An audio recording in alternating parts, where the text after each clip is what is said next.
हेर्नुहोस् साथीभाइ म अस्तिको भिडियो फेरि दोहोऱ्याउँदैछु ल गाउँले भाषामा चाहिँ यसलाई पाँचपाते नै भन्छ र मेरो साथीभाइहरूले भन्दा चाहिँ यसको पत्ता मैले राम्रो देखिनँ भने कि पाँचपातेको पत्ता चाहिँ यस्तो हुन्छ र यसको साइन्टिफिक नाम चाहिँ झिङसिङ हो।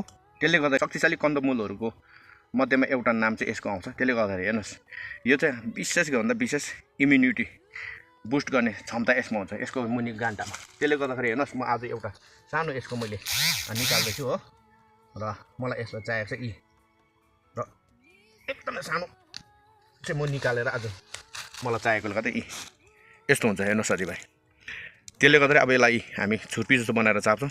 त्यसले गर्दा हामीलाई इम्युनिटी बुस्ट भइहाल्छ।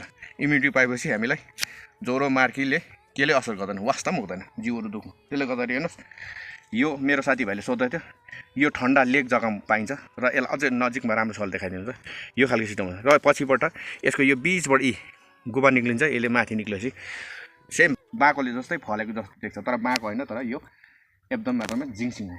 त्यसले गर्दा यो मसिनो वरिपरि यसरी पलाउँदैछ। अहिले म बेसी यहाँ चलमल गर्दिनँ किनभने अरू टुसा भाँसिने सन्तमा हुन भएकोले गर्दा। ल साथीभाइ, यसको नाम चाहिँ झिङसिङ, अरिजिनल झिङसिङ है। यो चाहिँ नजिक देखाइदिनु, अरिजिनल झिङसिङ है यो चाहिँ साथीभाइ। ल साथीभाइ, नेक्स्ट असल भिडियो लिएर अवश्य हुनेछु। ल त्यति जालको ल, थ्याङ्क यू सो मच।